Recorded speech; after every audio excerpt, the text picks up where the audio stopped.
Welcome back. Bulletin کا باقاعدہ آغاز کرتے ہیں۔ صدر مملکت آصف علی زرداری کا پارلیمنٹ کے مشترکہ اجلاس سے خطاب۔ اپوزیشن کا شدید احتجاج، سنی اتحاد کونسل کے اراکین نے اسپیکر ڈائس کا گھیراؤ کیا، سخت نعرے بازی۔ آغا رفیع اللہ اور سنی اتحاد کونسل کے اراکین ایک دوسرے سے تلخ کلامی کرتے رہے۔ سنی اتحاد کونسل کے اراکین نے صدر آصف علی زرداری کے خطاب کے دوران باجے بجا دیے۔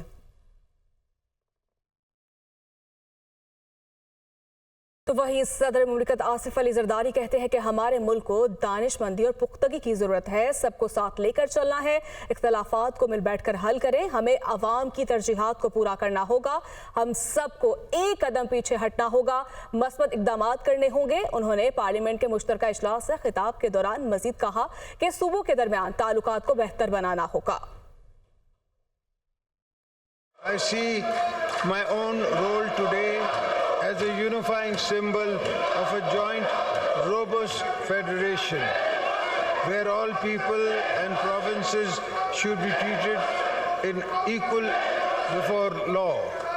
At the same time, in my considered view, it is time to turn a new page. If we see today as a new beginning, which it is, that we can build on our strength by investing in our people, by focusing on public needs. I also feel that we have little time to waste.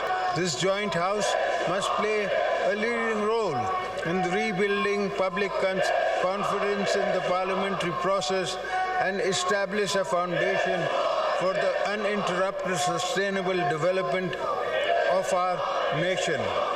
We are proud of our armed forces, law enforcement agencies who have rendered immense sacrifice and played a heroic role in the fight against terrorism, defense of our national frontiers.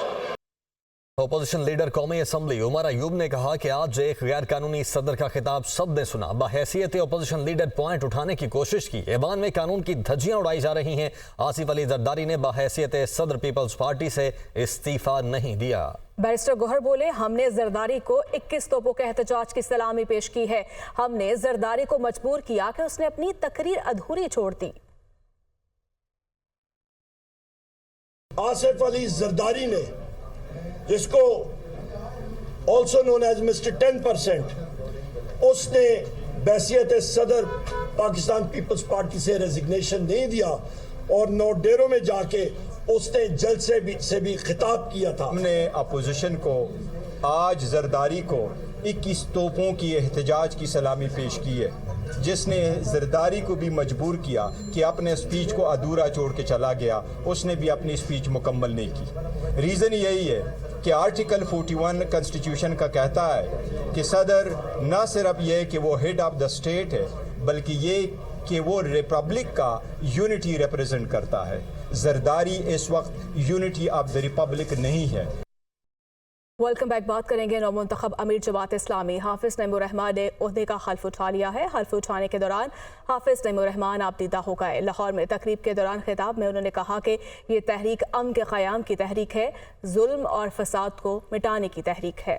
Gaza کے ایک ایک بچے کا دفاع اور اس کے لیے آواز اٹھائیں گے، سب سن لیں، کشمیر پر سودے بازی نہیں کرنے دیں گے۔ نظام چلانے والے ڈکٹیٹر سمیت جاگیردار وڈیروں کو اپنی ناکامی کو قبول کرنا چاہیے۔ اب عوام منظم ہوں گے اور ہم ان ظالموں کو تقسیم کریں گے۔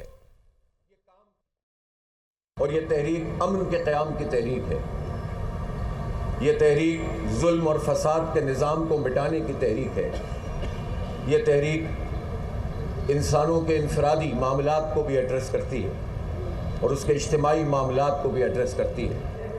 بہت تجربات ہو چکے ہیں، لوگوں کو حقوق نہیں ملیں گے، تقسیم در تقسیم ہوتی چلی جائے گی، اور جو لوگ یہ کام کرتے ہیں، جنہوں نے اس فرسودہ نظام کے ذریعے سے لوگوں کو تقسیم کیا ہے، حقوق کو پامال کیا ہے، وہ طاقتور ہوتے ہیں، عوام تقسیم ہوتے ہیں۔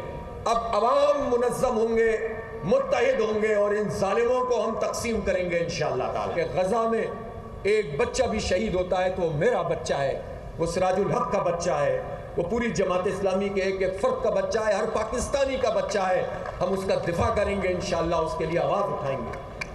کوئی سازش، کوئی مکمکہ، کوئی ڈاکٹرائن اور کوئی بھی ایسی چیز کہ جو کشمیر کا سودا کرنے والی ہوگی کسی صورت میں ہم قبول نہیں کریں گے. سب سن لیں اچھی طرح سے کہ کشمیر پر سودے بازی نہیں کرنے دیں گے.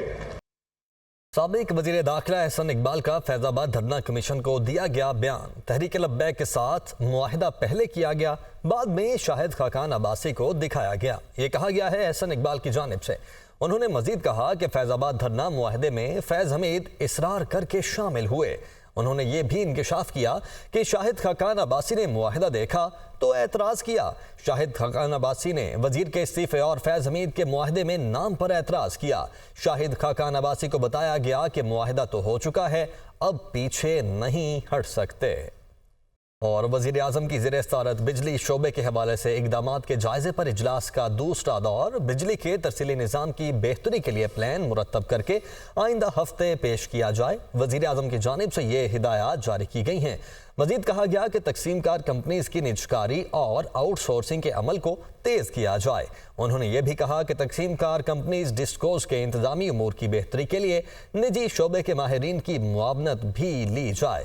بجلی کے ترسیلی اور تقسیم کے نظام کے لیے عالمی سطح پر رائج ماڈل سے مدد لی جائے. بجلی شعبے کی اصلاحات سے گردشی قرضے میں کمی لے کر آئیں گے. بجلی چوروں اور دیگر عناصر کو ملکی خزانے کو مزید نقصان نہیں پہنچانے دیا جائے گا. بجلی ٹرانسمیشن کے نظام کی بہتری کے بڑے منصوبوں کو معینہ مدت میں مکمل کیا جائے. وزیر اعظم شہباز شریف کی جانب سے یہ تمام تر ہدایات جاری کی گئی ہیں. بانی پی ٹی آئی نے سینیٹر شبلی فراز کو سینٹ میں قائد حزب اختلاف نامزد کر دیا ہے. تحریک انصاف کے سینیٹرز نے شبلی فراز کی پارٹی نامزدگی دستاویز سیکریٹری سینٹ کو جمع کروا دی.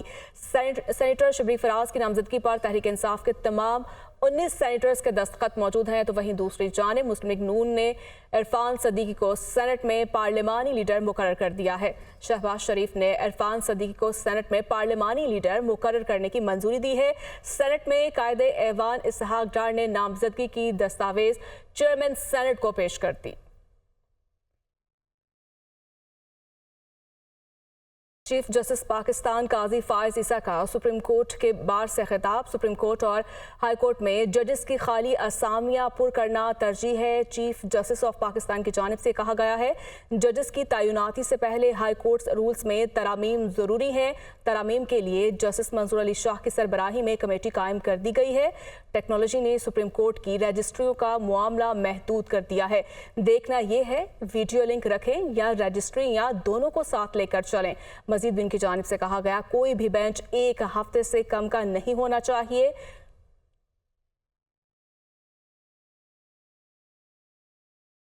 پشاور اور بلوچستان ہائی کورٹ کے قائم مقام چیف جسٹسز کو مستقل چیف جسٹسز بنا دیا گیا ہے. صدر کی منظوری کے بعد نوٹیفیکیشن جاری کر دیا گیا ہے.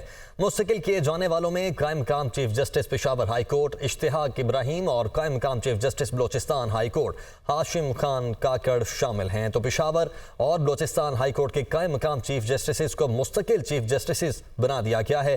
صدر کی منظوری کے بعد باقاعدہ طور پر نوٹیفیکیشن بھی جاری ہو چکا ہے اور مستقل کیے جانے والوں میں قائم مقام chief justice Peshawar High Court Ishtiaq Ibrahim اور قائم مقام chief justice Balochistan High Court Hashim Khan Kakar شامل ہیں. Chief of Turkish general staff general Metin گور کا GHQ کا دورہ کیا گیا ہے. Chief of Turkish general staff کی army chief general Syed Asim Munir سے ملاقات ہوئی ہے. ملاقات میں دو طرفہ دلچسپی کے امور، تربیت، علاقائی امن اور استحکام کے لیے اقدامات پر تبادلہ خیال کیا گیا. ISPR کے مطابق ملاقات میں دفاعی تعاون کو مزید وسعت دینے کا عزم کیا گیا ہے. Army chief general Syed Asim Munir نے موجودہ فوجی تعاون کو آگے بڑھانے کی ضرورت پر بھی زور دیا. ترک چیف آف جنرل سٹاف کی علاقائی امن و استحکام کے لیے پاکستان کی کوششوں کی تعریف بھی کی گئی. دہشت گردی سے نمٹنے میں پاک فوج کے کردار کو بھی سراہا گیا ہے. ترک چیف آف جنرل سٹاف نے یادگار شہداء پر پھولوں کی چادر چڑھائی. گارڈ آف آنر بھی پیش کیا گیا.